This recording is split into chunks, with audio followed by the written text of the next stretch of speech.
T ജലീലിന്റെ മദ്രസയ്ക്കെതിരെയുള്ള വിമർശനത്തിൽ സിപിഎമ്മിന് അതൃപ്തി. അനാവശ്യ സമയത്ത് വിവാദമുണ്ടാക്കുകയാണ് ജലീൽ എന്നാണ് സിപിഎം നിലപാട്.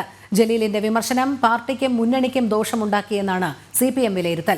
അതേസമയം അഭിപ്രായം വ്യക്തിപരമെന്നും പാർട്ടിക്കും മുന്നണിക്കും ഇതുമായി യാതൊരു ബന്ധവുമില്ലെന്നും ജലീൽ പറയുന്നു. മദ്രസയ്ക്കെതിരെ ടി ജലീൽ നടത്തിയ വിമർശനം ശരിയായില്ല എന്നാണ് സിപിഎം നേതൃത്വത്തിന്റെ വിലയിരുത്തൽ. അനവസരത്തിലുള്ള പരാമർശമായി പോയി ഇത്. തദ്ദേശ സ്വയംഭരണ തെരഞ്ഞെടുപ്പ് വരാനിരിക്കെ ഇത് പാർട്ടിക്കും മുന്നണിക്കും വലിയ ദോഷം ചെയ്യും. ജലീലിന്റെ പ്രസംഗത്തിൽ വലിയ നീരസമാണ് പാർട്ടിക്കുള്ളിൽ ഉള്ളത്. മദ്രസയിൽ പോയി പഠിച്ചിട്ടുള്ളവരാണ് ഏറ്റവും കൂടുതൽ ലഹരി മരുന്നുമായി പിടിയിലാകുന്നതെന്നായിരുന്നു ടി ജലീൽ കഴിഞ്ഞ ദിവസം നടത്തിയ പ്രസംഗത്തിൽ പറഞ്ഞത്.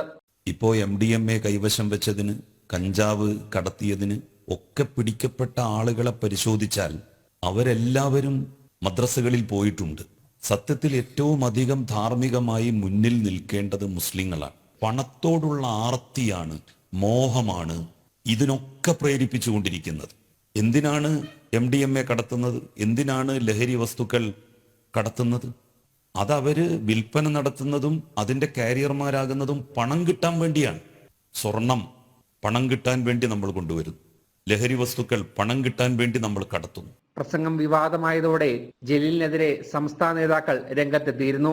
എന്നാൽ താൻ പറഞ്ഞ കാര്യങ്ങളിൽ ഉറച്ചു നിൽക്കുന്നുവെന്ന് ജലീല് ആവർത്തിച്ച് പറയുന്നു. കൃത്യമായ ധാരണയുടെ അടിസ്ഥാനത്തിലാണ് ഈ കാര്യങ്ങളൊക്കെയും പറഞ്ഞത്. ഈ അഭിപ്രായം വ്യക്തിപരമാണ്. പാർട്ടിക്കോ മുന്നണിക്കോ ഇതിൽ യാതൊരു ബന്ധവും ഇല്ല എന്നും ജലീൽ കൂട്ടിച്ചേർക്കുന്നു.